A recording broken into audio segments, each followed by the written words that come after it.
Necessidade de reabastecer as energias, ocorre a fome física. E esse tipo de fome deve ser suprida por meio da alimentação. Mas quando uma pessoa come compulsivamente por causa de um vazio, ocorre a fome emocional.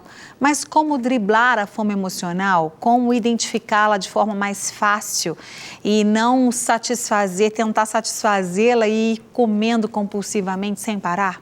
Para responder estas e outras dúvidas, eu respondo a psicóloga Bruna Coelho, recebo a psicóloga Bruna Coelho e a nutricionista funcional Joyce de Oliveira. Meninas, mais uma vez, obrigada por terem vindo. Viu? Obrigada, Bruna e Joyce, obrigada.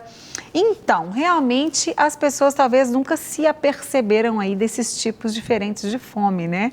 Vamos começar, a gente já começou explicando mais ou menos, mas eu queria que vocês explicassem melhor a diferença entre elas. A fome física é a fome física mesmo. Você está precisando repor energias, ficou muito tempo sem comer, está na hora de comer, e etc. Necessidade fisiológica, né?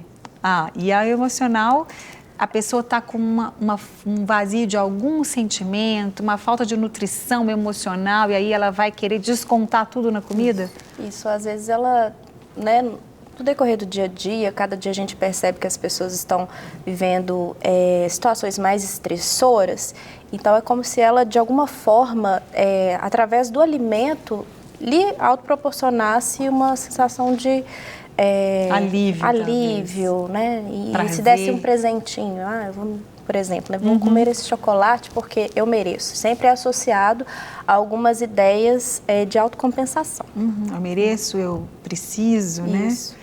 E normalmente essas pessoas, elas atacam alguns tipos de alimento que fornecem essa sensação de prazer para eles.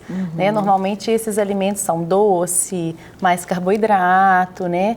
O chocolate, por exemplo, que tem uma substância que melhora os neurotransmissores, a serotonina, que é um hormônio que dá essa sensação de prazer. Então, acaba que o desconto vai em cima desses alimentos. E que são...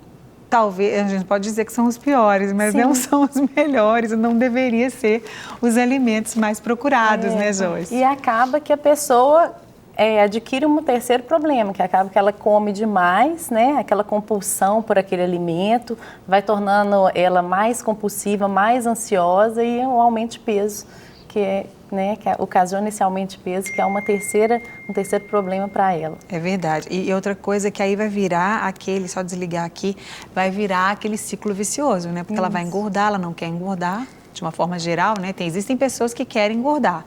A gente até falou há pouco tempo sobre isso no programa, mas a maioria das pessoas não quer engordar. Então ela vai engordar, ela vai ficar mais ansiosa, ela vai ficar mais cheia, esses problemas vão aumentar ainda mais, não é, Bruna? É interessante notar que, geralmente, esse tipo de comportamento é associado por algum tipo de negligência que a pessoa apresenta a alguma situação, seja estressora ou algum problema realmente que está um pouco complicado de resolver, aí a pessoa fornece através do alimento, né, que o alimento ele tem esse poder, né, de ser um alimento às vezes que é mais prazeroso e realmente trazer todas essas sensações fisiológicas, né, que são boas para o organismo, mas ela foca naquilo, né, e como ela está numa situação em que ela não está conseguindo lidar com aquele problema ou aquela situação que está muito difícil, ela recorre a esse prazer imediato do alimento, né? Lembrando que é um prazer realmente que dura muito pouco. E o que vai contribuir para que esse comportamento de buscar esses alimentos mais gordurosos, ou que às vezes não trazem, né, substâncias, nutrientes, né, necessários para um bom funcionamento do organismo, vai fazer com que a pessoa repita aquele comportamento porque ela teve uma experiência de prazer naquele alimento. Então, isso vai virar caminhando. A fonte dela, né? Isso. Aí, quando a pessoa perceber, quando, por exemplo, ela não estiver entrando mais na roupa, ou quando realmente vai se tornando uma situação que ela está tendo todo um desequilíbrio funcional do organismo em função daquele comportamento que não é equilibrado. Né? Ela vai perceber que ela perdeu o controle, né? Isso. Ela não tem mais controle, ela vai comendo sem controle, ela às vezes não vai querer comer aquilo porque ela sabe que não é legal, mas ela não consegue deixar de comer, não é?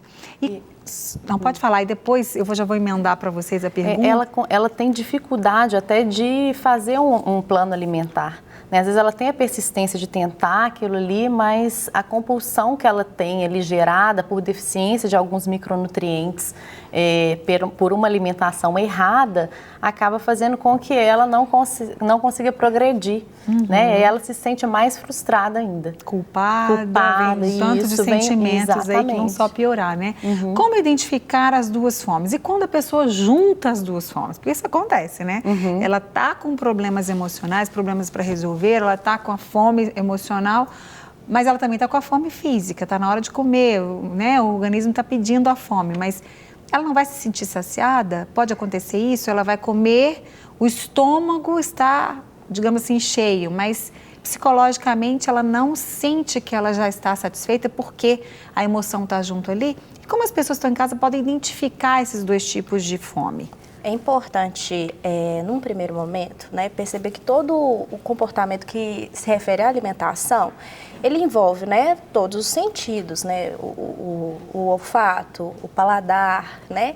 Geralmente, a fome emocional, uma característica que é marcante, é que a pessoa come sem perceber que ela está comendo. Ela não presta atenção naquele alimento. E geralmente são alimentações, né, que ocorrem nos horários que independem se está no horário certo. Isso. Né? Não são nas principais refeições, são nos intervalos dessas refeições. E acaba que ela come sem sentir. E depois é que ela tem essa sensação que ela está cheia. Mas depois que ela já fez todo esse processo, entendeu? Então, todo mundo que come compulsivamente, que come picking, que a gente fala, lambiscando, Isso. né? Lambiscando, pegando ali um pouquinho, ali um pouquinho. Todas essas pessoas, elas estão com essa fome emocional?